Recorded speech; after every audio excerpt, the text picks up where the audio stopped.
سرخ جوتے اور 7 بونے۔ ایک زمانے میں سدا بہار کی پرفتن سلطنت میں اسنو وائٹ نام کی ایک نوجوان عورت رہتی تھی۔ اس کی مہربانی، خوبصورتی اور نرم روح کے لیے جانا جاتا ہے۔ اسنو وائٹ ان تمام لوگوں کی طرف سے محبوب تھی جو اسے جانتے تھے، لیکن اس کے خوش اخلاقی کے باوجود اس نے ایک راز چھپا لیا، سرخ جوتوں کا ایک جادوئی جوڑا جس میں ایک پراسرار طاقت تھی۔ یہ جوتے اس کے خاندان کی نسلوں سے گزرے تھے، ہر ایک پہننے والے کو جوتوں کے جادو کی وجہ سے ایک منفرد تحفہ دیا گیا تھا۔ سنو وائٹ کے لیے جوتوں نے اسے بے مثال فضل اور چستی کے ساتھ رقص کرنے کی صلاحیت عطا کی اور ان سب کو مسحور کر دیا جو اسے اپنی سحر انگیز حرکتوں سے دیکھتے تھے۔ لیکن جیسے ہی اسنو وائٹ کی شہرت پوری مملکت میں پھیل گئی، حسد اور حسد اس کے ارد گرد رہنے والوں کے دلوں میں ہلچل مچانے لگے۔ ایک دن ریجینا نامی ایک شریر جادوگرنی نے اسنو وائٹ پر سیاہ جادو کیا، اسے ایک خوفناک مخلوق میں تبدیل کر دیا اور خوف کے مارے جنگل میں بھاگ گئی۔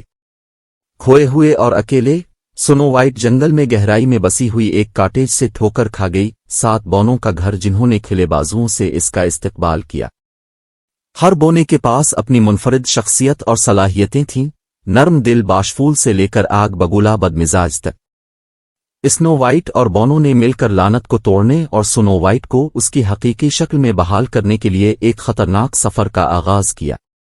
راستے میں انہیں غدار رکاوٹوں، شریر ولن اور غیر متوقع اتحادیوں کا سامنا کرنا پڑا جنہوں نے ان کی تلاش میں ان کی مدد کی۔ لیکن جیسے ہی وہ اپنے مقصد کے قریب آتے گئے، اسنو وائٹ نے دریافت کیا کہ حقیقی خوبصورتی ظاہری شکلوں میں نہیں بلکہ اس کے دل میں بسی ہوئی مہربانی، ہمت اور شفقت میں ہے۔ اپنے دوستوں کے تعاون سے اسنو وائٹ نے ریجینا کا مقابلہ کیا اور اس لعنت کو توڑ دیا اور اپنے آپ کو اس کے سیاہ جادو سے ہمیشہ کے لیے آزاد کر دیا۔ جیسے ہی لعنت ہٹائی گئی، سنو وائٹ کو اس کی سابقہ ذات میں بحال کر دیا گیا، اس کی خوبصورتی پہلے سے کہیں زیادہ چمک رہی تھی۔ ریجینا کی شکست کے ساتھ سدا بہار کی بادشاہی میں بحال ہو گیا اور سنو وائٹ اور بونے ایک ساتھ خوشی سے رقص کر رہے تھے۔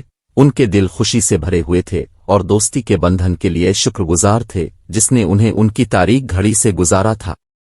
اور اس طرح جیسے ہی سدا بہار کی بادشاہی پر سورج غروب ہوا، اسنو وائٹ اور اس کے نئے دوست جانتے تھے کہ اس سے کوئی فرق نہیں پڑتا کہ آگے جو بھی چیلنجز ہوں وہ محبت، ہمت اور دوستی کی پائیدار طاقت میں متحد ہے کر ان کا مقابلہ کریں گے۔ جیسا کہ سنو وائٹ اور 7 بونوں نے شریر جادوگرنی ریجینا پر اپنی فتح کا جشن منایا، انہیں مہربان اور عقلمند ملکہ بیٹریس نے سدا بہار کے عظیم الشان محل میں بلایا۔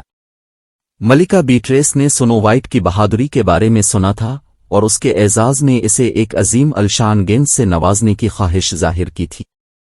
شاہی گیند میں شرکت کے امکان سے پرجوش سنو وائٹ اور بونے محل کے لیے روانہ ہوئے، جہاں ایور گرین کے لوگوں کی جانب سے ان کا استقبال خوشیوں اور تالیوں سے کیا گیا۔ جب انہوں نے عظیم الشان بال روم میں رقص کیا اور دعوت دی، اسنو وائٹ ان دوستوں کے لیے شکر گزاری کے احساس کو محسوس نہیں کر سکی جو موٹے اور پتلے انداز میں اس کے ساتھ کھڑے تھے۔